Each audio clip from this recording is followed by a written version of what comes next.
Yoga India Kriya Tanto Yogarani Kira Duno Vanilla Atono Mahalika Natha Yoga India Advati Chana Sivala Wamade Naga Yati Shilaya Kriyali Kodi Kriya Yega Jadu Amen. You can have the sun and love. Come and take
alone.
ကာမဝိညာဏပိသနာပနိဘောဆိုတဲ့ဒီလိုမှာဝိညာဉ်ဆိုတဲ့မျိုးစုတွေပေါ့ဒီမဲ့နဲ့ဒီမှာရှိကြတယ်အမှန်တရားဆိုတဲ့ဒီလိုမှာဝိညာဉ်ဆိုတဲ့မျိုးစုတွေကထိုမျိုးတွေရှင်းစားဖို့ပဲအနာဆိုတဲ့ဒီကလေးဖြစ်နေတဲ့ဒီလိုဆိုတာဟုတ်ပါဗျာအဲဒီလိုကတော့ဘယ်စဉ်းစားပြီးတော့ကြည့်ပေါ့ဥပမာနဲ့ပြောလို့ရှိရင်ကိုပြီးတော့ရှင်းတယ်ဒီကလေးတွေပေါင်းချင်လို့ရှိရင်ရေမရှိရဘူးလားရှိရတယ်ဗျာရေရှိရတယ်ဟုတ်ပါဘူးသူမျိုးစုတက်အိမ်နဲ့ရေရောရှိရဟုတ်ပါဘူးဗျာဒီရေနဲ့မတွေ့ဘူးဆိုလို့ရှိရင်ရိုးစိတ်ကိုပြန်တော့ပါဟုတ်ပါဘူးဗျာဒီအဲ့ဒါလည်းပဲဒီအောင်သုံးမှာကောင်းဆုံးပြရတယ်ဟုတ်ပါဘူးဒီလေးရေဒီရေအဲ့ဒီအလုံးကိုကောင်းစားလိုက်လို့ရှိရင်အပင်ကလေးတွေများဟုတ်ပါဗျာဆက်ပြီးလည်းဘုရားတွေဘဝတခုရလာတယ်ဆိုတာအဲ့ဒီအကြောင်းလုံးကိုကောင်းဆောင်သွားတာပဲခံဆိုတဲ့မြေမှာဝိညာဉ်ဆိုတဲ့မျိုးစိတ်ရဝိညာဉ်ဆိုတဲ့မျိုးစိတ်ကိုသတ်သွားတာနဲ့တည်းရတယ်ဘုရားတွေအပေပေါက်ရှင်လို့ရတယ်တွေ့တာမှုဆိုတဲ့တဏှာအဆိုတဲ့လေးပါအဲ့ဒီတဏှာအဆိုတဲ့လေးကခံဆိုတဲ့ဒီလေးကအဆိုရရပြီးတော့ဝိဆိုတဲ့မျိုးစိတ်တွေပေါက်လာတော့လူတိုင်းမှာခန္ဓာဆိုရမှာနော်ဟုတ်ပါဗျာအဲ့ဒါကိုဘယ်လိုဆက်ဖို့ကမဟာမြတ်စွာဘုရားရှင်ကိုယ်တော်မြတ်ကဘဝတခုရတော်နဲ့ပတ်သက်ပြီးတော့အမှုရာဖြစ်တဲ့သင်္ခါရဖြစ်တဲ့ဝိညာဏနဲ့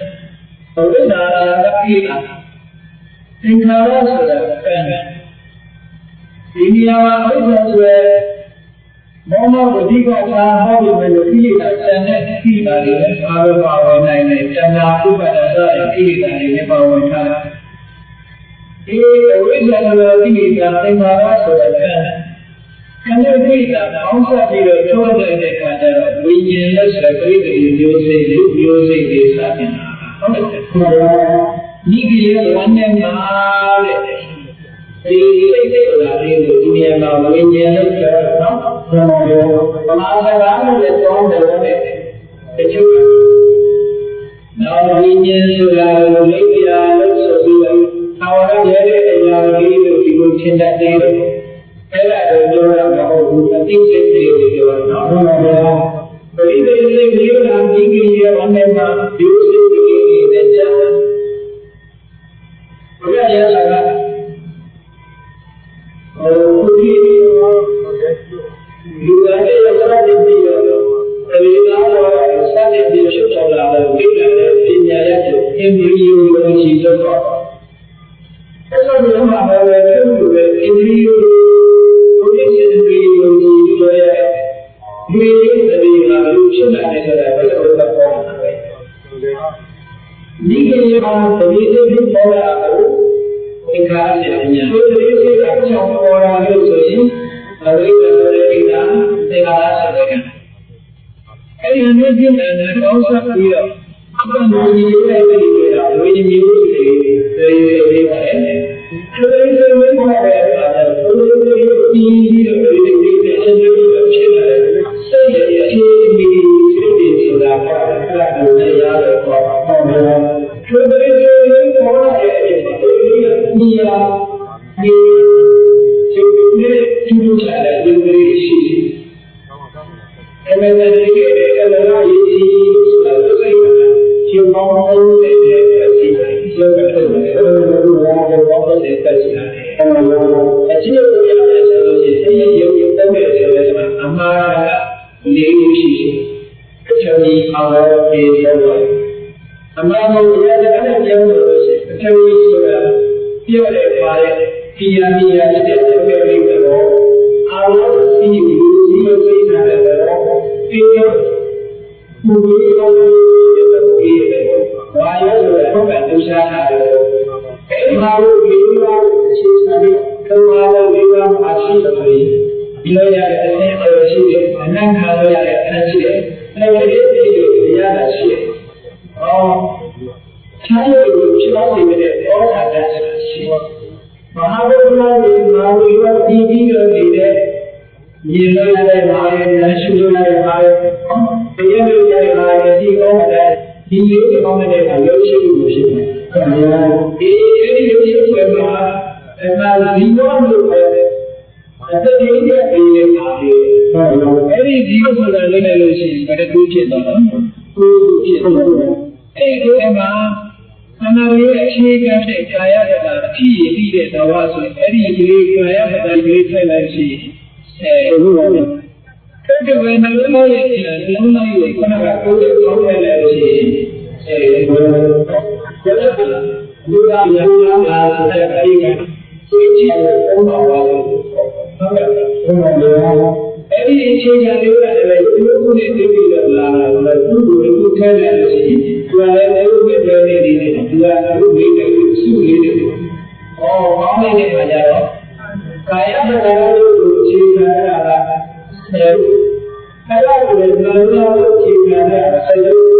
ကိုယ်မိုင်းလို့ဆိုတာကိုအခြေခံရတာဆက်လို့ဆိုလို့ပါရှိ။ဟုတ်တယ်ဆက်ရှိတယ်။အဲ့ဒီရေရုပ်တွေဒီလိုရေပေါ်လာတဲ့နေရာနဲ့အဲ့ဒီရေရုပ်တွေအဲ့ဒီစိတ်တွေကရှင်းပြောပြီးတော့ပြောတာ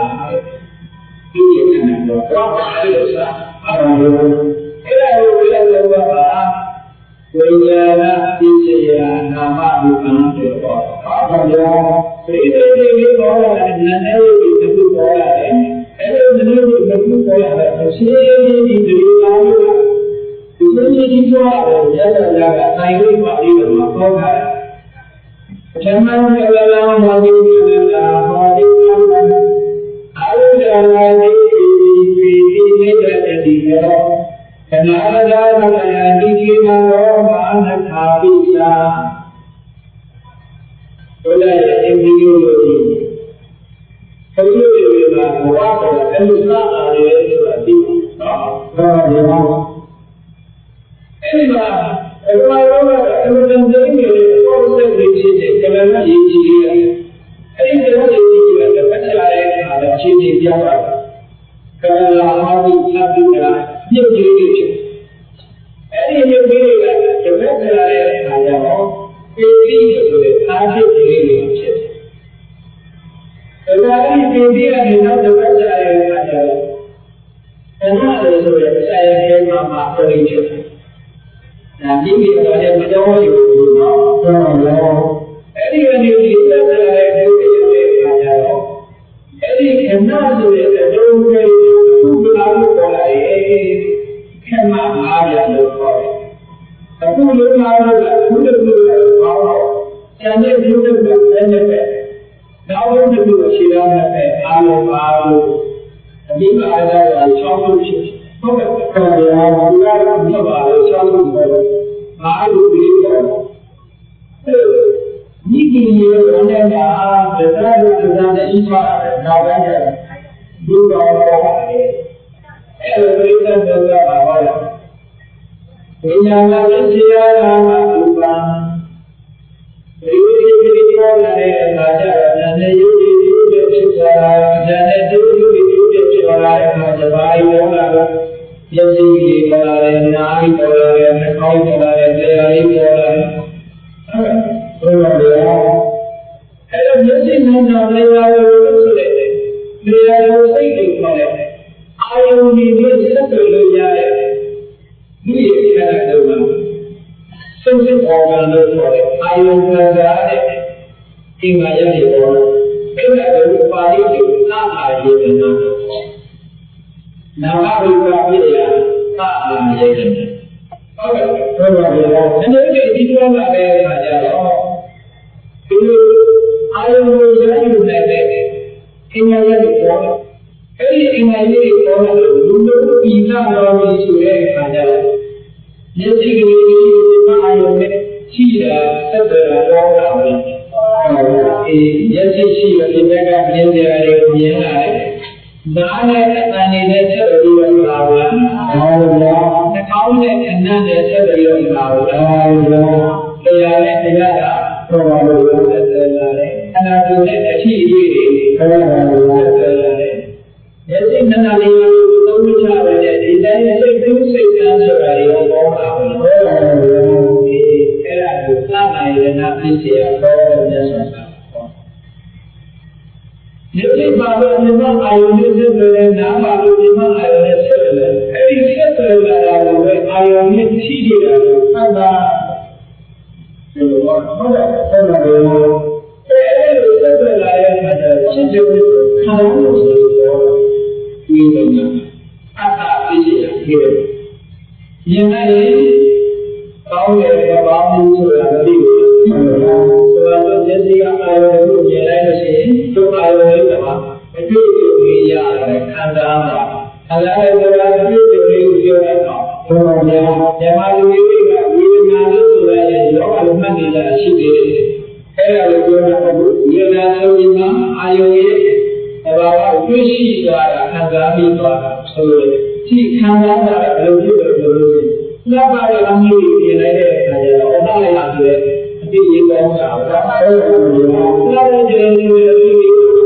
နောက်ထပ်ကြည့်နေတဲ့စိတ်တွေကောင်းတာလည်းဒီအဲ့အာရုံကနှောက်ရတဲ့ခံစားမှုတွေပေါ်လာ။ဟုတ်တယ်။ဒီလိုအယုံဆွဲမှုတွေမျိုးစကားလည်းအမှုမတော်တဲ့ဘောရောလား။အပြည့်စရာဝင်လာဆုံးဖြတ်တဲ့ခံစားမှုတွေတွေ့ကြုံနေပါတော့။ဘုရားကမြင်ရတဲ့ဒါအမှန်ဆိုတာဒီမှာသိကြုံနေရတာ။အဲ့ဒါ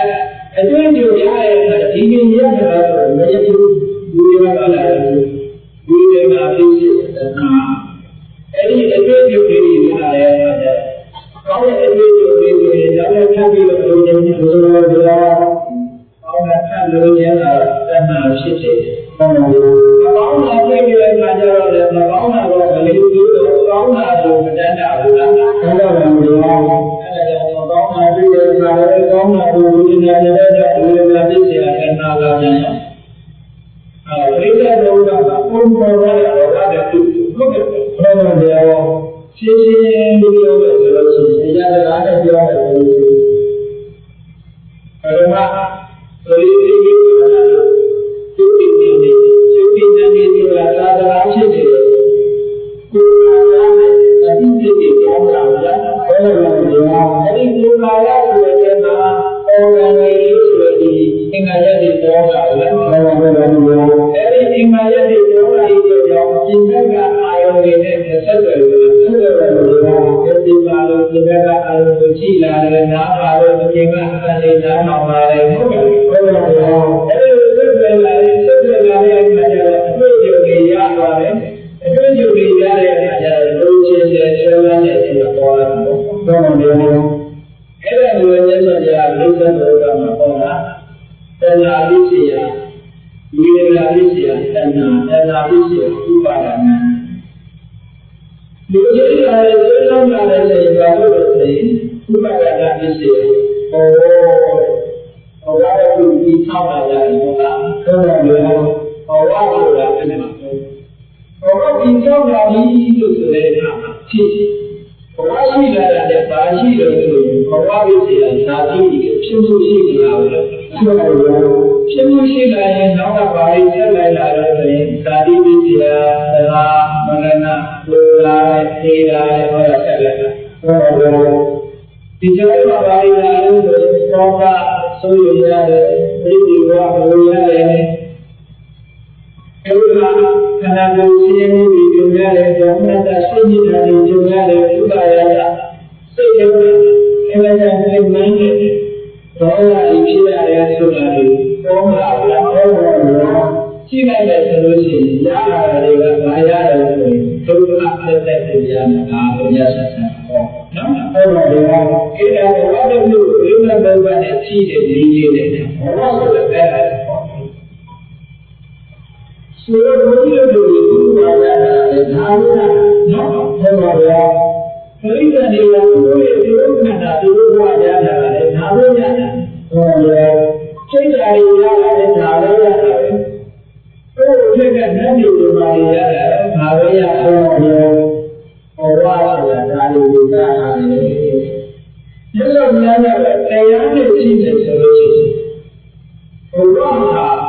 ဒီနေ့ကျတဲ့ဒီမှာရှိတယ်။ဒီနေ့ကျတဲ့မရှိဘူးလို့တတ်သွားရတာဘုရားရဲ့မှာပြောနေလို့ပြောနေနေပဲရှိတယ်။ဟုတ်လား။ဟုတ်တယ်။ဟုတ်ပါတယ်။ဘ ဘာမှမချင်တဲ့နေရာတွေတက်သွားတယ်ဒီလိုရှိနေဆိုချင်တဲ့နေရာတွေရှိတယ်။ဘာလို့လဲဆိုတော့ဘာလို့တောင်းပြီးတော့ဒုက္ခတောင်းတာဒါလေးရ။ဆိုတော့ဒီကသာပါရဲ့အင်းလေးနေရတဲ့အခါမှာဝမ်းသာတာဟုတ်တယ်။နားရနာရတဲ့အသာလေးနားမှာပဲဝမ်းသာဝမ်းဟောတယ်နှာခေါင်းမှာလည်းသူ့ရဲ့နာရီနန်းရှူရရတယ်ဝမ်းသာတယ်တော့လည်းနေရာကလည်းဘာလို့လဲဒီခံစားရရင်ဝမ်းသာခန္ဓာကိုယ်ရဲ့အစ်စဉာဏ်ရဲ့အဖြစ်ကိုကြည့်ရရင်ဝမ်းသာဒီဒီရတယ်ဒီရတယ်ဒီဝမ်းသာဝမ်းသာလို့ဦးရည်ကြီးရဲ့ပြုံးရဲ့ပေါ်ဒါလေးတွေရှိရှိဒါဟာဘဝရဲ့အားရတဲ့အချက်ပဲ။ဒါလေးကျုပ်ကဘဝမှာပြောခဲ့ကြတယ်။ဟုတ်ကဲ့ဘုရားဒီလိုတွေဘဝမှာဘာကြောင့်ပြောရလဲလို့ထင်ကြတယ်။ဒါလေးတွေကြောင့်ပြောရတာပါလား။ဟုတ်ပါဘူး။အဲ့ဒါလို့ဒါတွေကအာသာရလို့ခေါ်တယ်ဘယ်လိုခေါ်လဲ။ဟုတ်ပါဘူး။အာသာရဆိုတာဒီလိုနဲ့အာရတရားဆက်တဲ့တရားတွေထားတယ်။အဲ့ဒီလိုပါလို့ဒီတိုင်းနဲ့တည်းကရှိနေပြီဆိုတော့ဒီလိုကဆက်နေကြတာဘဝဒီဝိတ္တညာဒီဘဝရောပြောနေတာဒီဘဝဘုရားဆိုတာပြောနေတယ်ဒါပေမဲ့ဘဝမှာမဆက်ကြရအဒီလိုဆိုတာအပြည့်ညာအားရှိနေတယ်အဲ့လိုအာဒီမဝတ်ပေါ်တဲ့အလေးပေါ်တဲ့အအောင်လို့ရောဘဝရဲ့အာဒီမဝတ်ဘာလို့လို့ဆိုရှင်အဲ့ဒီလိုရှင်ချင်းအမှုတွေကြည့်ဘာလို့လို့ဘဝဝိတ္တဆိုတာသိရနေတယ်လို့ရှိရတယ်။ဆိုတော့အဲ့ဒီလိုဘဝရဲ့ဒီလိုလာတာကလူလည်းဘာလို့လဲဟုတ်ကဲ့ဆောင်းတော့အဲ့ချာလို့ပြောရှိနေတယ်အဲ့ဒီတိုင်းနဲ့ဟုတ်ကဲ့နော်ဘုရားညာရီကျောင်းလဲတော့ဘုရားဒီလိုနဲ့တည်းဒီမှာတော့ရှိသွားပြီးအပြင်းကြီးရောဆိုနေတဲ့အချိန်ရောက်တယ်။ဟာတော့ပြောင်းနေတယ်တည်းပြောကြတယ်။ဒီအောင်ရရာလူကောင်းတော်ရှိတဲ့လူတွေလည်းချောင်းပြီးချောင်းပြီးဟာတော့ဖိသူရဲ့လည်းရပါတယ်အော်လည်းရှိရမှာပဲနော်။ဘုရားပြောလေးတွေလည်းချောင်းပြီးချောင်းပြီးထွက်တော့ဘာလဲတရားဒီတော့ဆိုင်လည်းပြောတော့အဲဒီကလည်းတော့တော့လာအဲဒီကတော့လည်းစီးပြီးလို့ပြကြဟုတ်ကဲ့ဟုတ်ကဲ့ဘယ်လိုလဲလို့ဒီဒီလာကျော်သွားလို့ရတယ်အရှာအောင်ရောအရာလို့ကဲအဲဒီလိုမကြည့်ရတဲ့အခြေအနေမျိုးကိုခြေသွက်ရအောင်အကောင်းအောင်ရောအဲဒီလိုရတဲ့ဒီလိုပြိတ္တာတို့ကိုရှင်းရှင်းလေးသိချင်သာဝရလူပြည်ပြီးတော့ဒီနေရာလို့ပြောနေတာလူလည်းရဲ့ဆန္ဒဟာဘာမှမဟုတ်ရဲ့လူလည်းဟာသာဝရလူပြည်ပြီးနေနေတာအနေနဲ့ဒီလိုမျိုးဘယ်လိုလဲလို့ရဘယ်လိုလဲအဲ့ဒါတည်းအမြဲတမ်းပြောင်းနေတာနေလို့ရအောင်အဲ့ဒီသာဝရလူပြည်နေလို့ရအဲ့ဒါချင်းအနေစာလူပြည်နာအနေစာမယုံလူပြည်နာပြောင်းပြောင်းနေအင်္ဂါဘာဝအမျိုးမျိုးအချက်တွေဖြစ်သွားတယ်အဲ့လိုပြောင်းလဲနေတဲ့ဖြစ်စီဒီတစ်ခုကိုဘဝရဲ့အပြည့်အစုံမှာပဲဒီလိုက်နေတော့အဲ့ဒါရောဒီရှိတဲ့ကောင်းလေးနာမနာနောက်တော့ဒီတဲ့နေလို့ဒီပါရောဟာဒီသူရဲ့အတိုင်းအတာလေးနဲ့ပြန်လာနောက်ရပြည့်စုံတော့ဟုတ်ပါရောသာဝရထားတယ်လို့မရဘူးမြဲပါဘူးဒီအဲ့လိုပြောင်းနေတဲ့သဘောတရားတွေကဘုန်းကြီးကနာမရှိသလားမရှိဘူးလားလို့ကြားရတယ်နော်ဟုတ်ပါဘူးအားလုံးဘဝကြီးကတူပဲဘုရားရဲ့ဘဝပဲဖြစ်ဖြစ်မတည်ရဲသာဝရပြောင်းလဲနေတယ်ဆိုတဲ့အချက်ချင်းဒီအာဒီနဝညီဝိစေကောင်းတဲ့အချက်ဟုတ်တယ်အဲ့လိုမျိုးတဲ့ဘာတွေကဘဝကခက်မြောက်အောင်ကြိုးစားကြတာဟုတ်ပါဘူးဒီလိုမျိုးတွေဘဝကိုယုံမုန်းတာအဲ့ဒီအချက်ချင်းကြည့်လို့ယုံမုန်းတာဟုတ်ပါဘူးပြောတာကြည့်မယ်ဆိုရင်တော့ဘဝထဲမှာတွေ့ရမှာပဲဒီလိုမျိုးလေးကြည့်လို့ဆိုရင်တော့ဘဝထဲမှာပြောနေကြမှာအပြည့်ပဲကိုကြည့်လိုက်လို့ရှိရင်ဘဝကနေထွက်ကြချင်းကြဒါဆိုထွက်ချင်လို့ချိုးနေရမှာထွက်ချင်ခြင်းပဲလို့ထွက်လမ်းမရှိဘူးဆိုရင်ထွက်လို့ရပါမှာရောက်လို့ရဘဝမှာတော့ထွက်လမ်းကလေးရှိတယ်အိတ်အိတ်လေးကိုခေါ် ထွက်လာတဲ့ပါဠိကိုလက်ရတာနာလို့တော့လက်ရတာအဲဒီတော့မှတ်တဲ့အားဖြစ်တယ်အာရိယဝအပြည့်အစုံလက်ရတာခက်တော့ဟုတ်ကဲ့တော့အနာပါဠိလာပြီးသုံးချက်ရှိတယ်အနာရပြောပြီးအာရိယဝပြောပြီးလက်ရတာဆက်တော့အားတော့ဘုရားမှာတွေ့ရတဲ့အတွေ့အကြုံတွေကိုပြန်ကြည့်ချင်းချက်တော့ပါဘာလို့လဲအဲ့ဒါမျိုးကိုပြန်လို့ပြန်ရလို့ရှိရင်ချက်တော့ပြန်ပါမယ်ဆက်တာမျိုးကိုဆက်ပဲတားနိုင်လို့ရှိရင်ချက်တော့ပြန်တယ်ဟုတ်ပါဘူးကျေတော်အားဆိုရဲ့သဘာဝရဲ့အယုတ်ကိုကြည့်ရရစီကြည့်ရတဲ့အခါမှာဘဝသူကစီရတဲ့ကဒီနေ့ကိုရောထိုးပြီးတော့နေတယ်။ဒီလိုနေတဲ့အခါမှာတချို့တွေကအခြေအနေကြီးပဲတွေ့ရတယ်။တချို့တွေကသံဃာလေးကြီးပဲတွေ့ရတယ်။တချို့ကချမ်းသာခြင်းနှမျိုးတွေ့ပြီးတွေ့ရတယ်။ကဲဒီလိုက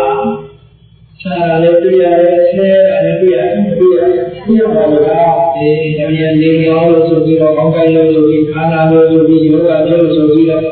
ရှုပ်ပဲဒီစိတ်ကတော့လို့ပြောတာ။ဟောအောင်ဒီကတော့ပေါင်းတဲ့နေနဲ့ဉာဏ်မှနဲ့ပြောလို့ပါလို့ဟုတ်ကဲ့ဟုတ်ပါဗျာ။စာလို့တော့အဲဒီဘဝလည်းအားတယ်ဆေးရတယ်ဒီလိုရုပ်လို့သူ့ဆိုင်တော့ဟုတ်ကဲ့ဘဝဆံသာဆေးရတယ်ဓမ္မရီဒီလိုနာမည်နဲ့အဲ့လိုပါတဲ့ဓမ္မရီကတော့ဘာမှမရှိဘူးခါတယ်ရှိရတယ်လည်းရှိအဲ့တော့ဘာမှမရှိဘူးဟုတ်ကဲ့ပေါ်လာဗျာဘယ်တော့လဲဒီကအလုံးစုံကြည့်ရအဲ့လိုကောင်းတဲ့ခံရဆွမ်းအားတယ်ဖြစ်တယ်အဲ့ဒီလိုလိုခံလို့ရတဲ့ကျမ်းမှာတော့ရှိဆရာလေးကြည့်ဒီအဲ့ဒါတော့ဘူးလား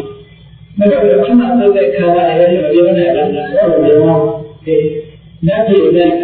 နတ်ပြည်ကိုချမ်းသာပြရတယ်ရှိတဲ့နေရာရှိရှိတယ်လက်မှတ်များတယ်ပြီးပြီနော်ဘုရားနတ်ပြည်ကိုနတ်ပြည်နောင်မိုးရတဲ့နေရာရဲ့အဲ့ဒါကိုစဉ်းစားကြည့်နေရတဲ့နေရာရဲ့ပေါ့ကိုကြည့်ရတယ်ဆိုလို့ရှိရင်ဆက်လာဆိုရင်စက်ချာလို့အဲ့ဒါကိုဒီလိုရေးလိုက်ရအောင်လေဒီနီးအရာအဲ့ဒါကိုချမ်းသာဒုက္ခနီးဆိုတာမရှိဘူးပြောနော်ဟောဗျာချမ်းသာတဲ့တရေမှမရှိဘူးတော့ရဲတယ်မြတ်စွာဘုရားကလည်းဒုက္ခကိုဥပမာပေးပြီးဟောတာရှိတယ်။ဒုက္ခကိုပြောပြတယ်ဖြစ်ဖြစ်နဲ့ဥပမာနဲ့နားနဲ့တော့မရဘူးဟုတ်ကဲ့။ဘယ်ဥပမာတော့ဆိုလို့ရှိရင်ဆက်ရလူကြီးကိုအစ်တင်ပေးတဲ့အနေနဲ့ပြန်ချင်တဲ့နေရာလေးနဲ့ဘယ်မှာချက်ချင်ထိုးလို့နေတယ်ချက်ချင်ထိုးလို့ညနေမှာချက်ရတဲ့ညထိုးလို့ကဲတဲ့တဲ့ဒီလိုလူကကြီးတယ်ကြီးတယ်ဆိုတော့အနာချက်တရားထိုးဒီလိုချက်တရားထိုးပဲညနေမှာချက်တရားထိုးပဲအာလုံးကချက်တော့ထိုးနေတယ်အဲ့ဒီလူကလာရတဲ့ဒုက္ခမရတဲ့ခါတဲ့တိုင်းသက်သာနေတယ်ဆက်လာချင်မရတဲ့ဆိုတာမျက်စိမြင်နိုင်ရလို့ရှိရင်အောင်းတော့တော့မြင်ရတယ်ဟုတ်တယ်ဘုရားတို့လည်းမျက်စိမြင်တဲ့ဆိုရင်နားလာတယ်ရတယ်အယူကျူတာလည်းမြင်ကောင်းတာလည်းမြင်ဆိုးတာလည်းမြင်ဟုတ်တယ်ဟုတ်ပါရဲ့ဒီမရတဲ့ကောင်းတဲ့မတည့်ရတဲ့ကြည့်ချင်ရတဲ့ခုမှဖြစ်မြင်တဲ့ရင်သွင်းဆိုးကြည့်ဟုတ်ဆိုချမ်းသာတဲ့တော့မရှိဘူးဆိုရင်ဟုတ်ကဲ့ဟုတ်ကဲ့ဉာဏ်ရဲ့အနေအထားကိုမြင်တယ်ဒီလိုအနာရတဲ့မှာတဲ့ဒီလူကြီးကသာအားအတာလေးပဲကြားရတဲ့နာမည်ရဲ့အားရအဆိုရတဲ့ပုံစံမျိုးကျောင်းလေးကျောင်းလေးကအလိုကြီးတွေပဲကြားရတယ်။ဘုရားလူကြီးမှာလွတ်တဲ့အနန္တရွယ်တဲ့အားရှိတယ်ဟုတ်ကဲ့။မဲ့တဲ့တဲ့အနန္တဆိုတာမရှိဘူး။ဒီမှာကောင်းတဲ့အရာနဲ့ဆိုပြီးအလားလေးလည်းဒီအလားလေးရဲ့ဓာတ်တွေမှာလည်းမရှိဘူးခန္ဓာကိုယ်လာရှိတဲ့အခါမှာလည်းလူကြီးမှာဟိုမိရလို့ပါလို့နဲ့အဲ့ဒီပဲဖြစ်တဲ့နေရာတွေအဆုံး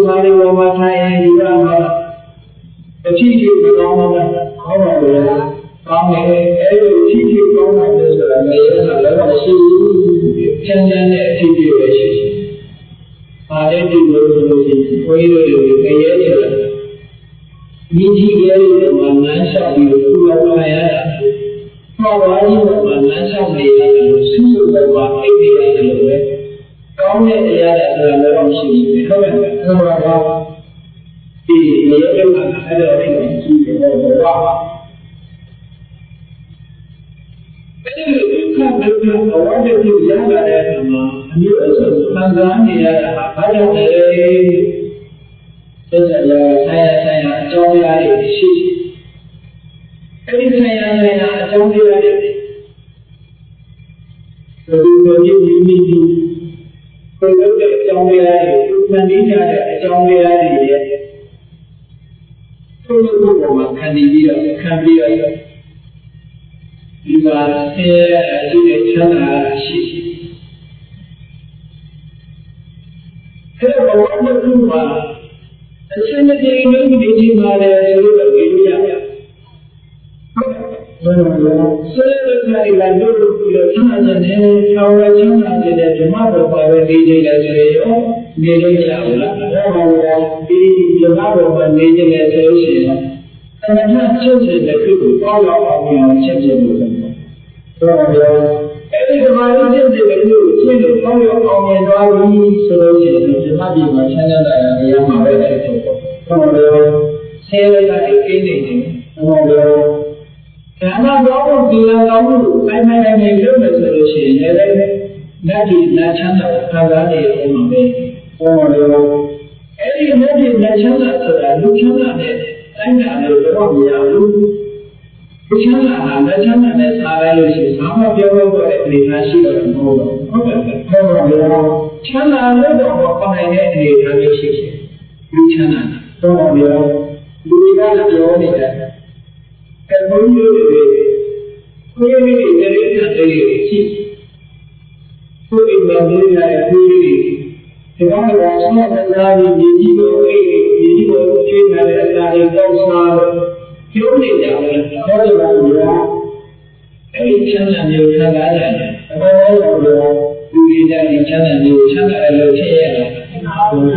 ကိုယ်ကြီးဝိနည်းတဲ့သူချမ်းသာတယ်ဘုရားဗျာကြာဝကြာလေးပါဘုရားသူ့ပြီးတော့လာမြည်ကြီးပေါ်မှာကိုယ်ဝိနည်းပေးရတဲ့ချမ်းသာသူသိကြတယ်ဟုတ်တယ်ဟုတ်ပါဗျာအဲ့ဒါသိရတဲ့သိချမ်းသာလို့ပေါ့အဲ့ဒီသိချမ်းသာကိုလူကတက်တယ်တက်တယ်မချက်ဘူးမစင်နေလို့သိရအနံ့လေးရတာလို့ရှိရင်မစင်နေပါဘူးလို့ဆိုတာလူတွေကကြည့်ပဲဆိုလို့ရှိရင်ဒီလိုဆိုလို့ရှိရင်ဉာဏ်နဲ့ပဲဟောတာနှာခေါင်းပိတ်နေဟောရမကြည့်ကြည့်ဘူးဒီခံလို့ပါအောင်ခွေးတယ်တော့အားရဒီအဲ့တော့ခွေးရတဲ့ချမ်းသာဒုက္ခလူတွေရတဲ့ချမ်းသာဒုက္ခတော့ပါဟောရအဲ့ဒါလို့ပဲလူတွေရတဲ့ချမ်းသာဒုက္ခကနတ်တွေရတဲ့ချမ်းသာဒုက္ခကနေရှိတယ်ဆိုရင်ချမ်းသာဒုက္ခလို့ခေါ်တော့ဟောရနတ်တွေကလူချမ်းသာလို့ကြိုက်ပါပါအဲ့ဒါဗျာမကြိုက်ဘူးတကယ်ကဟိုလက်စော်ပြရတဲ့ဘောင်းလာပါလာလို့လက်တွေကလာတဲ့အခါမှာတရားနာတယ်လို့သူတရားတွေကြားတဲ့အခါမှာလည်းရတဲ့ဘောင်းမှသာနေမလာဘူးနော်ဆိုတော့ဗျာလူကလည်းဝင်ပြီးနေတဲ့လက်တွေကလူကြီးမှလူကြီးတဲ့လက်တွေပဲဖြစ်တယ်ဟုတ်ကဲ့ဟုတ်ကဲ့အဲ့တော့ဒီတွေကလူကြီးရဲ့အနတ်ဒီဥစ္စာယုံကြည်မှုတရားကလူကြီးရဲ့အနတ်ခံနိုင်တယ်ဟောပါဗျာဘုရားကသုံးသားကြည့်တခါတည်းနဲ့တိရစ္ဆာန်တွေပြောတဲ့အခါကျတော့နာမ်လုံးနှာခေါင်းပိတ်ပြလိုက်ရတယ်ဟောပါဗျာတိရစ္ဆာန်တွေရဲ့အနတ်နာနာပဲဓာတ်တွေကျတော့လူရဲ့အနတ်နာနာလူတွေကမှုရည်ကြတယ်ဟုတ်တယ်ဟောပါဗျာဓာတ်တွေကလူရဲ့အနတ်ခံနိုင်လို့ဒါကြောင့်ဘုရားကြီးကလည်းခါတော်မှာမတ်တွေကပြန်တော့မထိုင်ရဘူးမတ်တရည်ရောဘုရားလိုလည်းချင်းရှိမေးပြီးတော့ပြန်သွားကြတယ်ဟုတ်တယ်ဟုတ်ပါတယ်ဘုရားမှာကြာနေဘူးဒါပြောလို့အနက်တွေကအောက်ပိတ်နေရတယ်ဟုတ်ပါတယ်လူရဲ့အနက်တွေပေါင်းလို့ပြန်ကြရတဲ့ဒိဋ္ဌာန်ကြားထဲမှာနေပဲဆိုရင်ခွေးပြီးတော့အနက်ကြုံရဲ့အနက်ခံရမှာဟုတ်ဗျာအနက်မျိုးအဲ့တော့ဝါဆိုခုနဲ့တူနဲ့တူစစ်တမ်းနဲ့တော့ပါအဲ့ဒီလိုပါတဲ့ဘဝမှာချမ်းသာဒုက္ခနဲ့当然嘛，我们这个城市都是要不没钱嘛的，所以这是讲的好嘛。但那高楼的地产商的，这个搞的庄稼的，这地产不都地产不都搞的不都，哎呀，这那里这哪里城市上压谁的？那个呀，我都看。太那个，我都看养那个，养的地产的事情。至于如果把这个养的了解，如果如现在咱们养的了没有，就是说人们第二个强大的，第二个好的，第二个年长的，第二个年龄的，第二个这些的，第二个这种，第二个有的年的，第二个讲嘛的好。你那就这个嘛，就是有的相当于有些个医疗的啊，有的有的有的就是这个，有的相当于有些。如果你有的相当不的那个东西，他们是必须不是一定的，那肯定在的。我看看你有这个，我们有你说的，有这个嘛，你有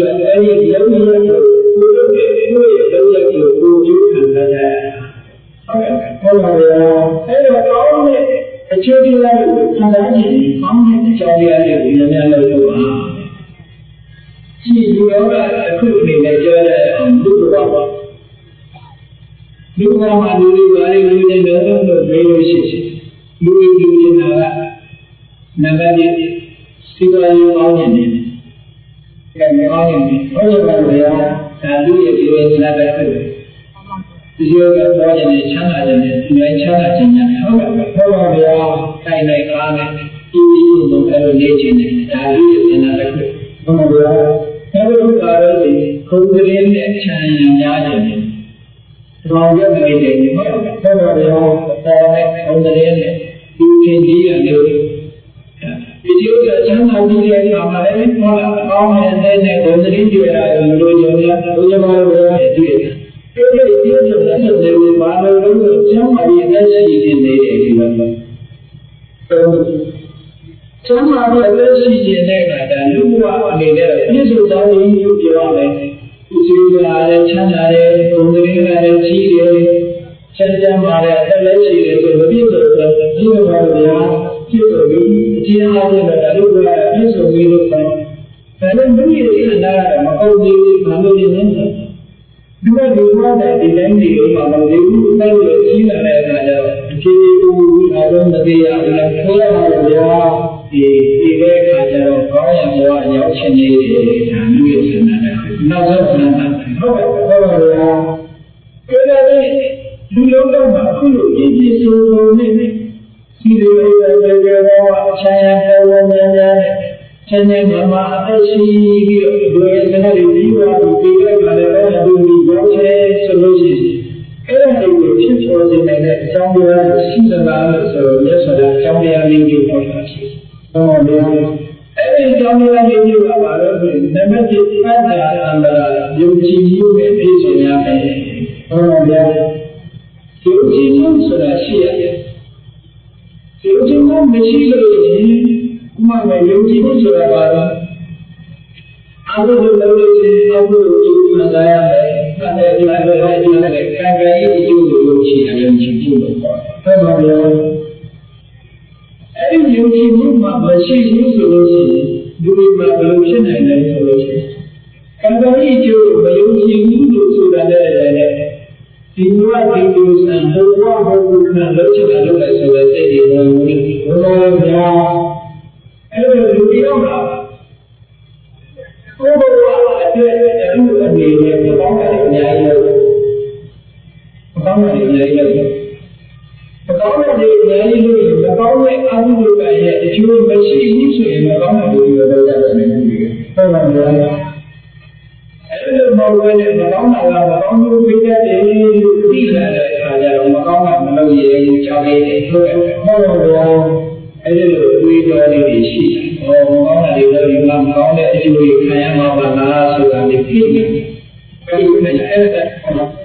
那这个大家把大家的在这里都在商业，现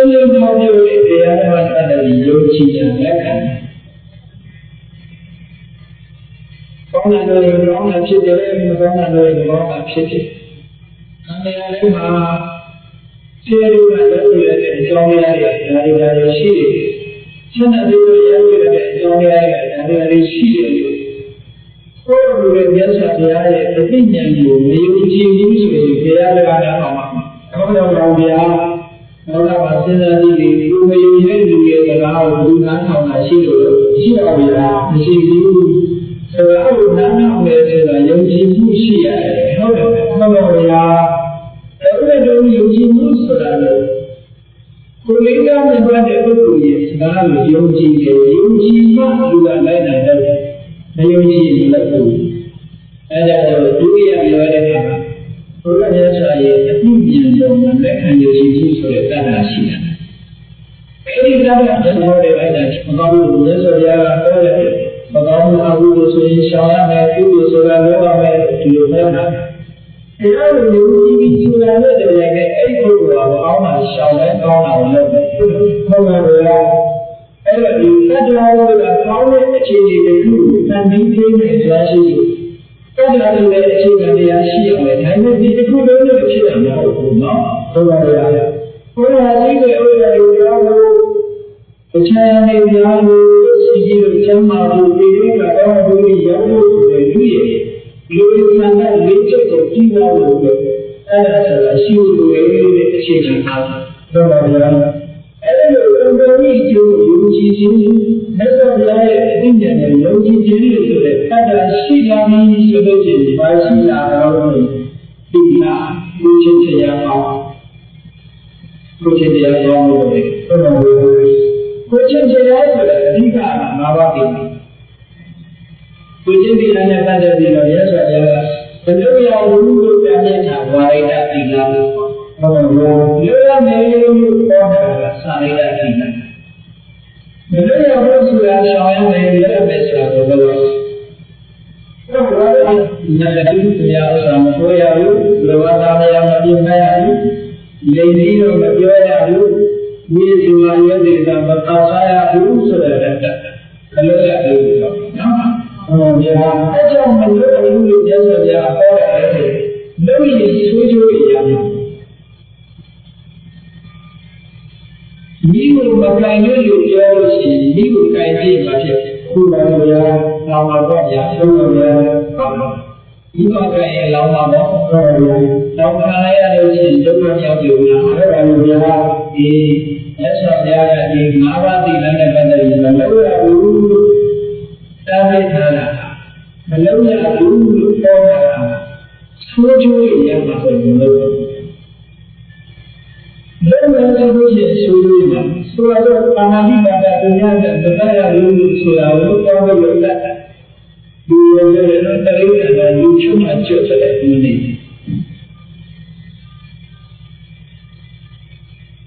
လူကြီးတွေလည်းဒီလိုပဲပါရီနော်ဟောပါလေလူချုံတဲ့မျိုးဆိုချက်တယ်လို့ဒီကဟုတ်တယ်ဘာလို့များချုပ်တယ်လဲနော်ဟုတ်တယ်ကိုယ်တတ်မယ်ဆိုရင်ကြောက်တယ်ကြောက်တယ်ဟောပါဗျာကိုယ်ကအသက်ရှိနေတာလားမရှိရင်ကိုယ်ကပြည့်စုံတယ်ဗျာဘဝနဲ့ပြုရထားတဲ့ပုဂ္ဂိုလ်တိုင်းလူပြောင်းတာတရားမှာကြောက်တယ်အသက်ရှင်ရာလူရဲ့လုပ်တယ်လို့ပဲတိရိစ္ဆာန်လေးတွေကလည်းသူ့ဘဝကိုပြောပြီးတော့သူ့လိုပဲအသက်ရှင်ရတဲ့တရားမှာကြောက်ရတာရှိတဲ့အကုန်လုံးသတိတရားရည်ပြည့်စုံလို့ဒီလိုကြောက်ရတာရှိတဲ့ပုံအဲ့တော့မသေးခြင်းတဲ့ပုဂ္ဂိုလ်တရားကိုကိုယ်ချင်းမစားဘဲနဲ့ကိုယ်တရားနဲ့တရားမှကြောက်ရတဲ့ဒီလိုကိုတတ်တဲ့ဆိုတော့တရားကမတရားတရားကိုဗျာပဲတဲ့အဲ့တော့ဘယ်လိုကျုံးတာလဲအခြေအနေကငါတို့လိုလိုအမေဒီဘက်ကတော့ဒီလိုနဲ့တတ်တဲ့ပုဂ္ဂိုလ်တရားကသူရဲ့သူ့အမေကိုပေါ်လာတဲ့ဖြစ်နေရတဲ့နေရာတော့မှလည်းအကျိုးပေးနေတဲ့ယောဂများရဲ့အသက်တွေဟုတ်ကဲ့ခေါ်ပါဗျာဒီအကျိုးပေးတဲ့မကောင်းတဲ့အကျိုးတွေရမှာလို့အဲ့ဒါဗျာဒီညတဲ့ဝန်ခံတယ်ဒီကတရားနဲ့ဆုပေးတဲ့အခါကျတော့အသက်ရှင်နေလို့ဆုပေးတယ်အသက်ပြုပါတယ်လို့ဆုပေးတယ်အဲ့ဒီဘာလို့ဒီအသက်တွေမဆုပါရှိခြင်းရဲ့ဆိုတာတော့ထင်ရှားတယ်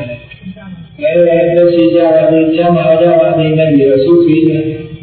ရှင်လို့ရတယ်အမှန်တမ်းအရေးကြီးတယ်လို့နော်ဟုတ်ပါဗျာအဲ့တော့ဘာနဲ့ပြတ်တဲ့လုံးမဲ့ဆိုလို့ရှိရင်ရှင်နေတာဒီလိုရောကြောင်းရှင်နေဘူးလေရှင်ရင်းဆိုတဲ့အကျိုးတရားမရနိုင်ဘူးတဲ့ကြောင့်မြတ်စွာဘုရားရတဲ့ဘုရားနဲ့လို့ဆိုတော့သူများဥစ္စာဟောတယ်တေကောဥစ္စာဘုရားဘယ်လိုနေပါဒီလိုတော့ဒီနာဘူးစိတ်ဆင်းရဲတယ်ဟုတ်လားသူပစ္စည်းဘုရားရဲ့ဒီနာဘူးစိတ်ဆင်းရဲသူများလည်းသူ့လိုသူပစ္စည်းကြောက်တော့တယ်ဘုရားနဲ့ဆိုရင်ဒီနာစိတ်ဆင်းရဲတယ်အဲဒီအဒီနာနာသူ့ကိုလုံးမဲ့ဆိုလို့ရှိရင်သူ့စိတ်ဟာလည်းဇာတိကဒီပုဂ္ဂိုလ်ရဲ့အကျိုးဆက်ကတော့ရှိတဲ့ပစ္စည်းတွေပြည့်စုံတယ်ဒီမိမိကိုယ်ဖြစ်ဖြစ်တဲ့အရာသာဆုံးသမီးတို့ဆိုတဲ့ဉာဏ်မျိုးတွေကြောင့်ပစ္စည်းတွေပြည့်စုံတယ်ဟောဒီလိုနဲ့ပဲကိုယ်ပေါ့ဆရာမရှိအောင်ပစ္စည်းတွေပြည့်စုံတော့အဲ့ဒီနာနာရဲ့အကျိုးဆက်တွေအဲ့ဒါမှလည်းတချို့ခြားလို့တော့မီးရဲ့မှာပါသွားတာမီးရဲ့ပြောသွားတာအသိခံရတဲ့အဲ့ဒါတွေတော့အဲ့ဒီနာနာရဲ့အကျိုးဆက်တွေကိုခံနေတယ်အဲ့လိုမျိုးရသိချင်းရတာသိချမ်းသာတာသိချင်းရတာဗျာဆင်းရဲတဲ့အကျိုးကိုပြီးတယ်ဆိုတာမသိရှားဘူးသိသောပါဗျာအဲ့ဒီလိုသာဘုမေသသာဒီလိုဘာမှရည်မှားတယ်ကိုယ်တော်ကလည်းဒီမှာမဲ့ဆိုလူခံရတဲ့ဆရာချီတယ်နော်ဟောဗျာအဲ့ဒီလိုဘာမှမရဒီမှာမရှိဘူးဘုံနေချီဘုမှာလည်းဒီလိုလုပ်နိုင်ရတဲ့ဆိုတဲ့အကျိုးတွေရတယ်ဆိုတော့ဘုရားဝါဒကိုယ်ကိုကောင်းတဲ့ဆိုပြောခံရမယ်ဒီအဲ့ဒါလည်းသူများကိုလေရတဲ့ပုဂ္ဂိုလ်များလေတဲ့ပုဂ္ဂိုလ်များဒီရက်ချက်လေတဲ့ပုဂ္ဂိုလ်ဆိုလို့ရှိရင်သူပြောရတာလူလူမပြောဘူး။ဒါမှလည်းအဲ့ဒါမျက်ရှိကြည့်ရတဲ့အဖြစ်ဟုတ်ကဲ့ခေါင်းပါဗျာ။နေရကြတာတွေပါလေနောက်ခါဒီလိုလူတော့ဆိုရင်ဒီတော့အပေါင်းဆုံးလို့လူလူပြောတဲ့တာမယုံဘူး။ဒါလည်းဖြစ်ဖြစ်ဟုတ်ကဲ့ခေါင်းပါဗျာ။အဲ့တော့ကောင်းကျိုးပေးတာတခုမှမရှိဘူး။ဒီလိုအရဒိဋ္ဌာသောသောတဲ့ပုဂ္ဂိုလ်ဆိုလို့လည်းဒီလူကမှလူရယ်နိုင်လောဒီရမဒီလူကဘုရားဆိုရဆိုနေတာလည်းဆိုပြီးတော့လူကမှပြုပကြည့်ပုဂ္ဂိုလ်ဟုတ်ပါဗျာ။ဒါလည်းရှိဘဝမှာကိုဒီလိုခံရတာနောက်မရရတာတွေကသာတာသူစက်ခံရတဲ့ကောင်းလို့မရဘူးတရားဝင်ဝါတိကောင်းလို့လေဒီလိုသာဟုတ်ကဲ့ဟုတ်ပါဗျာအဲ့ဒီလိုအရှင်တရားကောင်းပြီဆိုလို့ရှိရင်ခဏပြောရတဲ့အကျိုးစီးပွားတွေရပါတယ်။ဒါရှိမယ်ဒီလိုများပြောချမ်းသာမယ်သိချမ်းသာမယ်ဘုရားရဲ့ယုံကြည်မှုလူသားမှုရရှိမယ်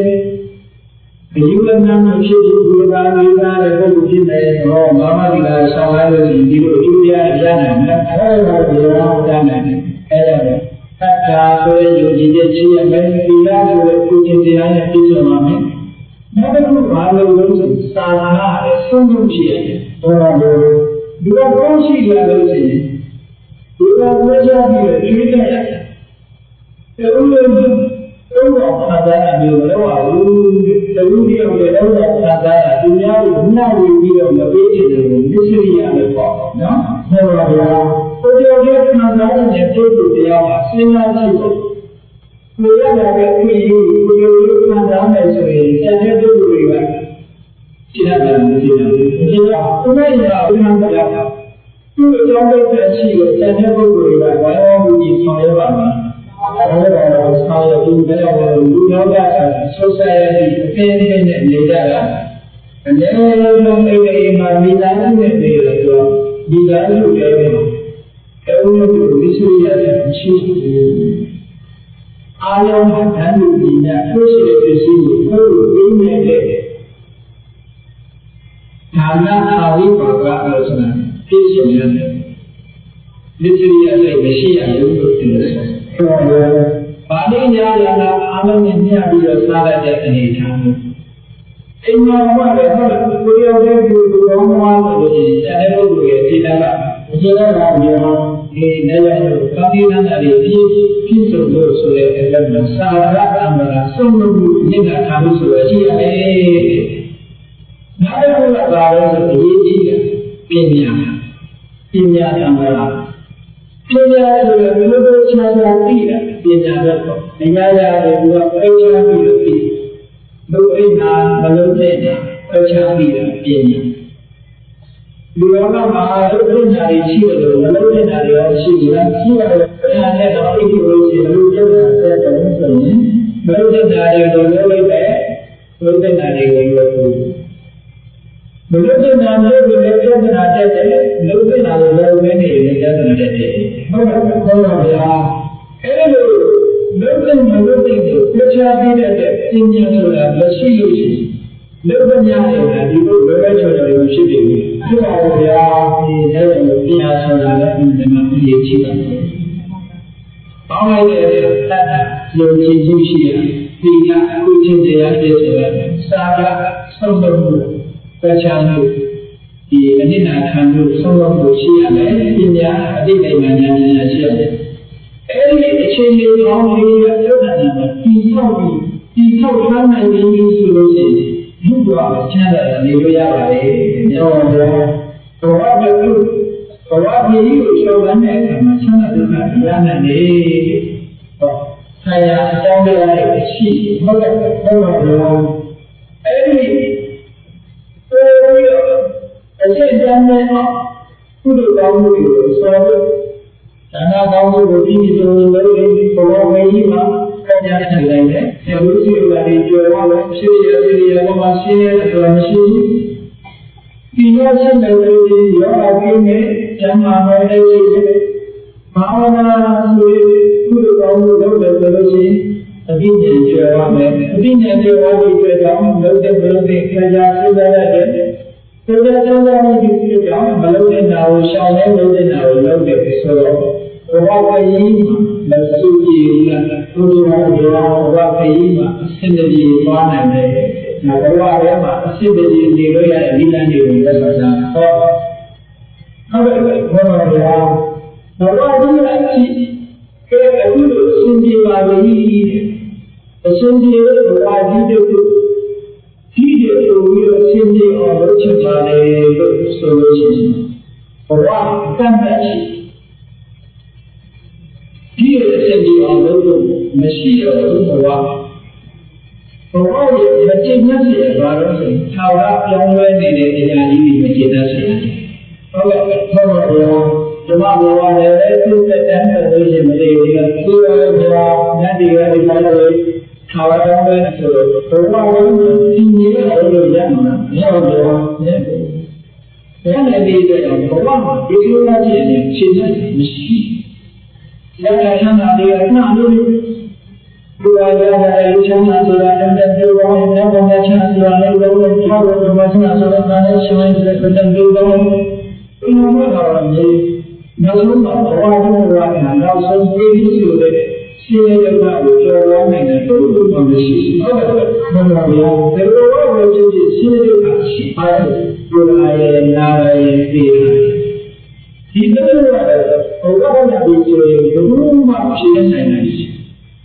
ဒီလိုတော့မရှိဟုတ်ကဲ့ဘုရားဗျာအဲ့ဒါဘုရားရဲ့ကိုကြတဲ့ဘုရားကိုလူချင်းမှမှုဘယ်လိုချင်းမှတယ်လဲဆိုလို့ရှိရင်ကိုရင်းတဲ့သိရတဲ့ဒီလိုရဲ့ဒီကိစ္စနဲ့ချင်းမှတယ်ဟုတ်ပါဘူး။အဲ့ဒါကဘဝတရားမှာဘုံမျိုးလို့ရှိတဲ့သင်္ခါရရလို့ရှိတဲ့တည်မြဲတဲ့အမှရှိဘူး။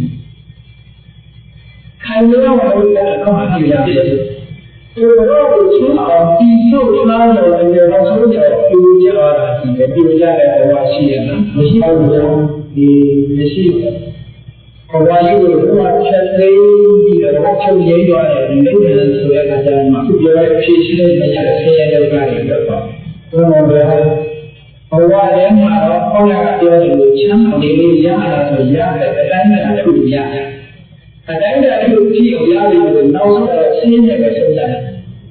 ဘယ်ဘဝပဲဖြစ်ဖြစ်ဒီဘဝကတော့မကောင်းဘူးဟုတ်ကဲ့ဟုတ်ပါဗျာဒီမှာလည်းသိမှာပဲတက်တယ်လည်းသိမှာပဲအားလုံးနောက်ဆုံးအသိကြီးတရားနဲ့ရဆိုင်ကြကြမှာဖြစ်ပြီးပဲသာဝရပဲနေအောင်လို့တခုမှမရဘူးဒါကြောင့်မို့ဘဝကြီးအစီအစဉ်စီနေအောင်ဟုတ်ပါဗျာရှင်းတဲ့ဆရာမကောင်းတဲ့ဘဝကိုကဲဒီဘဝကြီးမလို့ချင်ပါဘူးဆိုလို့ရှိရင်ပြောကြတယ် ဘုန်းကြီးတို့တွေ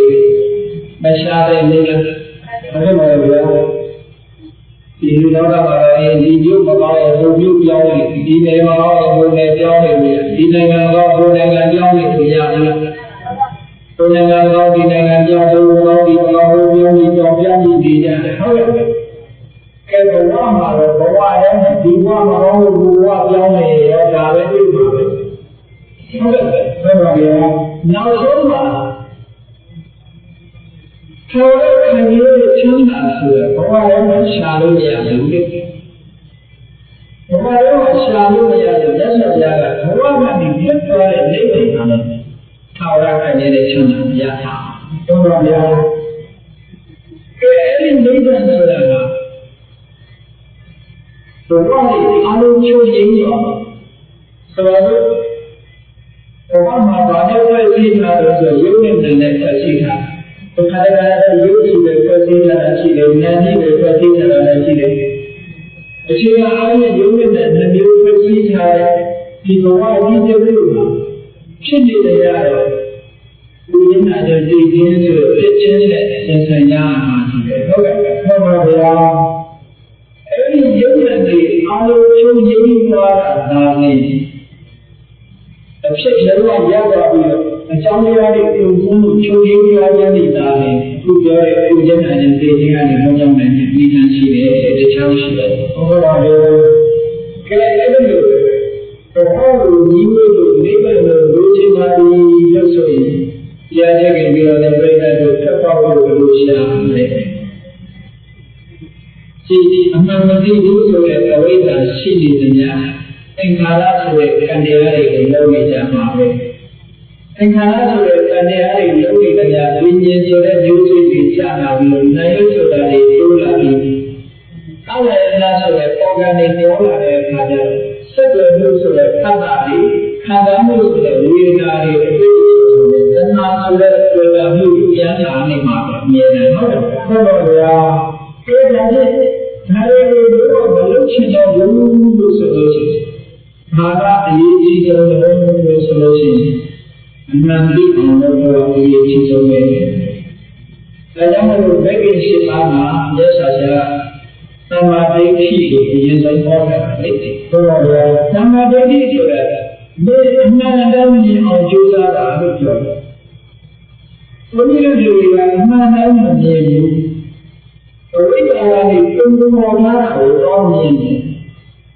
ဟုတ်ကဲ့ဟုတ်ပါဗျာအဝိဇ္ဇာကပုံပေါ်လာတာဘယ်လိုမြင်လဲဆိုရင်မမြင်တာကိုမြင်တယ်လို့ထင်တယ်ဆင်းရဲတာကိုချမ်းသာတယ်လို့ထင်တယ်နာမကာယကိုငါပိုင်တယ်လို့ထင်တယ်မမြင်တာကိုအဲ့ဒီလိုထင်နေအောင်ဘယ်လိုနေပြီးတော့ပုံပေါ်ပြင်းနေတယ်လို့ဆိုအဝိဇ္ဇာကိုပုံပေါ်ပြီးဟုတ်ပါဗျာအဝိဇ္ဇာတွေမကောင်းတဲ့တွေကိုပြုလုပ်လာပြီးတော့ကောင်းတဲ့အခွင့်အရေးမြင်အောင်ပေါ်ပြနေတယ်သူကဒါတော့အဝိဇ္ဇာလိဝရဏသူကအမှန်ကိုမတွေ့ရအောင်လို့အမှန်ကိုမတွေ့ဘူးဆိုတော့အမှားကိုတွေ့ရတယ်ဆိုတဲ့နေရာဟုတ်ကဲ့ဟုတ်ပါဗျာအမှန်ကိုမမြင်ရအောင်အဝိဇ္ဇာကကာပြီးလိုက်ကာပြီးလိုက်တော့ဘယ်လိုဖြစ်လဲဆိုအမှန်ကမမြဲတာသူ့ကိုမြင်နေရတာခင်ရတာပါလို့မြဲတယ်အမှန်ကရှင်းရတယ်သူ့ကိုချမ်းသာတယ်လို့ထင်တယ်အမှန်ကသူ့ပိုင်ဘူးသူ့ကိုပိုင်တယ်လို့ထင်နေတယ်ဘုရားကြောင့်ဒီလိုဖြစ်တယ်လို့ဆိုရင်အဝိဇ္ဇာဟာအဲဒါအဲ့ဒီအဝိဇ္ဇာကိုမြင်ရှင်းရမှာအရင်ရှင်းလို့မှန်ကန်စွာသိမြင်ခြင်းနဲ့ understanding လို့ဆိုတဲ့သမာဓိရှိအမှန်တမ်းကြီးချင်းဒါကြောင့်မြတ်စွာဘုရားလောကီရှိပါမှာဒါကိုထည့်ပြီးပထမဆုံးထားတော့နော်ဟုတ်ပါဗျာမနန္တလည်းအဲ့လိုတဲ့အဲ့တော့မနန္တနဲ့မြင်အောင်ဆိုတာမမြင်တာကိုမမြင်ဘူးလို့မြင်အောင်ပြောတာဆေးရအောင်လည်းဆေးရတယ်လို့မြင်အောင်ကြိုးစားကြည့်ရတယ်ဥပမာလည်းမပိုင်ဘူးလို့မြင်လာအောင်ကြည့်ရတယ်အဲ့လိုကြည့်နိုင်ပြီဆိုလို့ရှိရင်သမာဓိတိကိုယ်တဏ္ဍာမဖြစ်ဘူးဒါလိုဘုရားကမှရှုတယ်လို့ပြောတော့ပါဟုတ်ကဲ့ဟုတ်ပါဗျာနံပါတ်1စနေလို့ဘာကစရမလို့ဆိုရင်ဒီလူဆိုတာရှင်းတဲ့နှစ်ခုပေါင်းဆက်ချင် နာရဲ့သူ့ရဲ့တော့လည်းမရှိရှိနှစ်ခုပေါင်းပြီးတော့နေလို့လှုပ်ရှားနေတာသူ့ဘာဘာနဲ့ပြီးလို့ရှိရင်လောဘောတော့စိတ်ရရှိနေတယ်စိတ်အချိုးစားစဉ်းစားတဲ့အခါကျတော့လှုပ်ရှားနေဟုတ်ကဲ့ဒါကြီးချိုးလိုက်လို့ရှိရင်လောက်လို့ရတယ်လူရဲ့ဒီစားကြီးဖြုတ်ကြည့်လိုက်တော့လူခန္ဓာကိုယ်မှာရှိတဲ့ခေါင်းတစ်ခြားလက်တစ်ခြားအကုန်လုံးဖြတ်ကြည့်လို့ပုံကြည့်တယ်မှာအခုလိုစကားပြောရတဲ့ရှိအောင်လားရှိတော့ကြတယ်ဒီလိုမျိုးလည်းရှိအောင်လားရှိတော့ကြရှိတော့ဘုရားမဲတာရှိအောင်လားရှိတော့ကြရှိတော့အခုလိုဖြုတ်ကြည့်လိုက်နိုင်ကလေးနဲ့ကြည့်အောင်နိုင်ကလေးကနံပါတ်ရဲ့မျက်နှာပြင်မှာမျက်နှာအရှိမျိုးပါတယ်အဲဒါကတတိပါတယ်အဲ့ဒါလေးကိုပေါင်းစပ်ထားတဲ့အခါကျတော့အကျွေးကောင်းအားနဲ့ဒီစိတ်တန်လေးတွေကရိုးရိုးအခြေအနေပြောနေပြီလောက်ရတော့ဗျာအဲဒီသားကိုချိုးလိုက်မယ်ပြောနေတယ်ပြောရတော့ဗျာဒီအဲ့ဒါမျိုးပဲဒီရခန္ဓာကိုယ်မှာရုပ်နဲ့နှစ်ခုပေါင်းစပ်ထားတဲ့အတွက်ကြောင့်ဘုရားဘူကြရဲကြီးကြရဲဘာပြောကြရဲအမျိုးစုံရုပ်နဲ့မျိုးရလို့ဘာမှမရှိဘူးခန္ဓာကိုယ်ခန္ဓာကိုယ်ကြီးယုတ်ခန္ဓာကိုယ်ကြီးရဲ့အသိစိတ်လေးရဲ့အဲ့လိုနဲ့သူပေါင်းစပ်ပြီးတော့ဒီမှာဒီရံတော်ကပြောတာဆိုတာတိုင်းကိုရှာအဲ့ဒီဆိုတာကနှစ်ခုပုံပဲခြားခြားသိလိုက်ပြီးတော့ငါဆိုတာလည်းမရှိဘူးတန်ခါဆိုတာလည်းမရှိဘူးဘယ်လိုလဲမှဆိုတာလည်းမရှိဘူးဒီယုတ်တဲ့နှစ်မျိုးတည်းရှိတယ်ယုတ်ဒီလိုကောင်းကောင်းမြင်ကြတာနာမဝိပဿနာစေတနာပေါ့ဒါသမာဓိရှိတဲ့အဆင့်တည်းဆိုတော့မဘယ်လိုမြင်နေလဲအဖြစ်တည်းပဲအဲ့လိုမြင်လာတဲ့ရုပ်နဲ့သဘောမျိုးလို့ဆိုရတဲ့အတိုင်းနဲ့ရုပ်နဲ့လည်းဘာမှမရှိဘူးလို့သိသွားတာနဲ့တရားနဲ့သမာဓိဓမ္မဆင်ရပါနောက်ဆက်ပြီးလို့ဆိုရတဲ့ဒီရုပ်နဲ့တရားကဖြစ်တဲ့တော့ဟောဆရာဆရာတောင်းတယ်ဖြစ်ရှိနေတာမဟုတ်ဘူးဘုရားတို့ရဲ့စေတနာရှိနေတာမဟုတ်ဘူးဆိုတာလေးကိုစဉ်းစားကြည့်ရအောင်ဒီသူစိတ်ကလေးကိုနှလုံးထဲမှာရှိနေသလားမရှိဘူးလားရှိနေတယ်မဟုတ်ဘူးနော်ကဲမဟုတ်ဘူးဆိုတာဘာနဲ့သက်တည်ပြရမလဲဆိုရင်ကဲမိချစ်ကြည့်ပြီးတူကိုရှိအဲ့ဒီမိချစ်ကြည့်ပြီးလည်းမရှိသလားမရှိဘူးရှိမရှိရဲ့တော့အခုမျိုးလေးလာတယ်အခုမဲ့တယ်မိချစ်ကြည့်လို့မရှိရလားမရှိလို့အိမ်တော်နဲ့ကျက်တာတော့အလို့ဆိုအိမ်တော်နဲ့လောင်းတော့မှာပေါ့မရှိရင်အဲ့တော့မရှိဘူးဆံရအကြောင်းတော့ဒီဖြစ်ဖြစ်ခင်ဗျားတို့မှလည်းလို့ရှိစောင်းလဲမှာစောင်းဆိုတာအနုပိတ္တရဲ့စောင်းဖို့ရှိတယ်စောင်းလို့ရှိတယ်အဲ့ဒီစောင်းလေးပြီးလိုက်တဲ့အခါတာယာရဲ့အတန်ဒီမထွက်ဘူးအဲ့ဒါလို့ကဲဒီဘက်နေအဲ့ဒီတာယာရဲ့အတန်လေးစောင်းကျိုးထဲမှာစောင်းဖို့ထဲမှာရှိတယ်လို့ရှိရှိမရှိဘူးတော့ဒီလိုက်လို့ပြောတာဘယ်လိုမှရှိနေတာမဟုတ်ဘူးမသိရင်ဒီထဲမှာအောင်းနေတာမဟုတ်ဘူးဆရာအကြောင်းကောင်းရဲ့လို့ထုတ်တယ်ဟောအကြောင်းကြောင့်ဖြစ်လာတယ်ဆိုတော့ဘောပါပါဟုတ်တယ်ဘုန်းကြီးရဲ့အနန္တရင်တဲ့ညလုံးလေးမှာစိတ်ဆိုတာရှိနေတာမဟုတ်ဘူးအာယုန်နဲ့တိုက်လိုက်တဲ့အခါမှာပေါ်လာတယ်လို့သူပြောဆိုတော့ယတိစိတ်တွေကမျက်စိနဲ့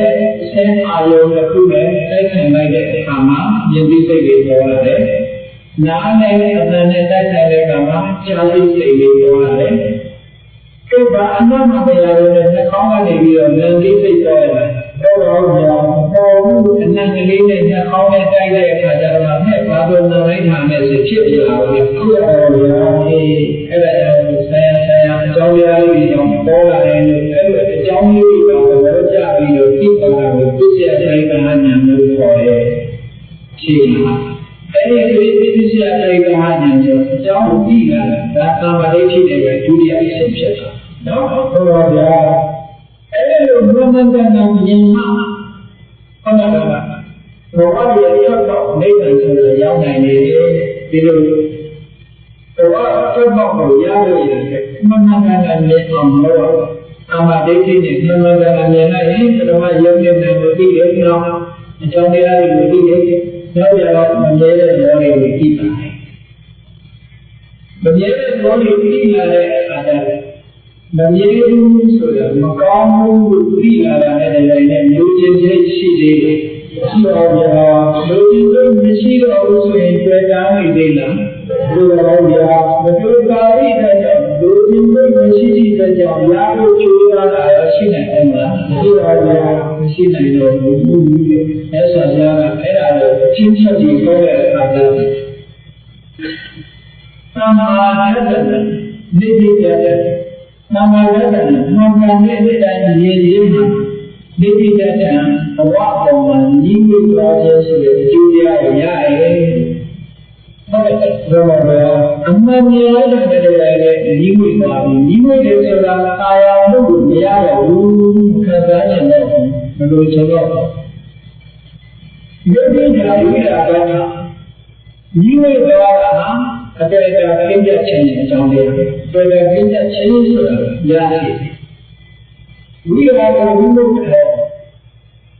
အတေတ္တကိုပြည့်လွတ်ထွက်သွားလားအဲ့လိုပါဗျာလူနဲ့အာရုံနဲ့လူချင်းကြားကောင်းတဲ့အာရုံနဲ့စိတ်နဲ့လွတ်သွားဟုတ်ကဲ့ဝိရာကဝိမုတ်တယ်နိဗ္ဗာန်တတ်တော်လွတ်သွားခြင်းနဲ့နိဗ္ဗာန်ဒီလိုလေးငြိမ်းသွားခြင်းနဲ့ခါရည်ငြိမ်းတယ်လို့ဆိုလို့ဟုတ်ကဲ့ဟုတ်ပါဗျာဒါကအချင်းချုပ်ပြောပြတာနော်အချင်းချုပ်ဒါတော့ကြီးနဲ့သင်္ကေတမတော်ဘူးခိုင်မာအောင်လုပ်ကြအောင်တော့ဆိုတော့ဆင်းရဲတဲ့ကနေပဲဆုံးတာရတယ်ဒါဘဝမှာရနိုင်တဲ့အရာဒီလိုနဲ့ရင်ဒီလိုဘဝမှာတော့ဘာလို့ခိုင်နေတဲ့ချမ်းသာရတယ်လို့ရှိရင်ဟုတ်တော့ဖတ်မရနိုင်ဘူးဘာလို့မှမရနိုင်လို့ဆိုဟုတ်ကဲ့တော့ဘာလို့နေရမှာလို့ရှိနေနေပဲဒီလိုဆိုတာနိဗ္ဗာန်သားတယ်ဆိုတော့အမှန်တရားတွေ့ရတဲ့အနာအာယုန်နဲ့စိတ်နဲ့တွေ့တဲ့ချွေးကြတဲ့တွေ့တာနေတဲ့တဏှာကိုအနာလို့ခေါ်တယ်။အဲဒီဝါဒအနိတွင်များသွားလို့မရှိတော့ဘူး။နိဗ္ဗာန်ဆိုတဲ့တွေ့တဲ့မဲ့လာလို့ခေါ်တာ။ဘာလို့ဒီအတွင်းကြီးရဘယ်တော့မှဒီလိုဆိုမဖြစ်နိုင်ဘူး။နော်။ဘုရားဒီကိစ္စမှာလွတ်လပ်ရေးဒီကိစ္စလွတ်လပ်တဲ့ဆိုလို့ရှိချင်တာတရားရေးကလွတ်ချင်တယ်ဆိုရင်အတွဲတာမျိုးဖြတ်ဖြတ်ပဲရှိတယ်ဟုတ်ကဲ့ဟုတ်ပါဘူးအတွဲတော်တော်လေးတဏှာကိုမဖြတ်နိုင်ကြပြန်ဒီခေတ်ကိုကြောင်းလို့ဆိုတာဒီမှာမရနိုင်ပါဘူးဟုတ်ပါဘူးတော့အမှန်တရားထဲမှာနေပြီးတော့နေကြအောင်ပါပဲအဲဒါကြောင့်ဒီကနေ့တရားချက်ခင်ပြီးတော့ပြိဿတို့ဒီဘဝထဲမှာရနိုင်တဲ့ချမ်းသာတိကဘလောက်ပဲတိဆောက်နောက်ဆုံးရတဲ့ဆင်းရဲတဲ့ဆုံးသတ်ရတယ်သူချင်းတွေလုံးဝလွတ်ဖို့ရတယ်နိဗ္ဗာန်နာနဲ့ထွက်လာရရှိတယ်ဆိုတာအာရဏုစီကိုစီသဘောရပြီးနိဗ္ဗာန်ချမ်းသာကိုပြောပြနေအောင်ကိုစီဒီမှာပြောထားနိုင်ကြပါပြီ။ဟုတ်ပါဘူး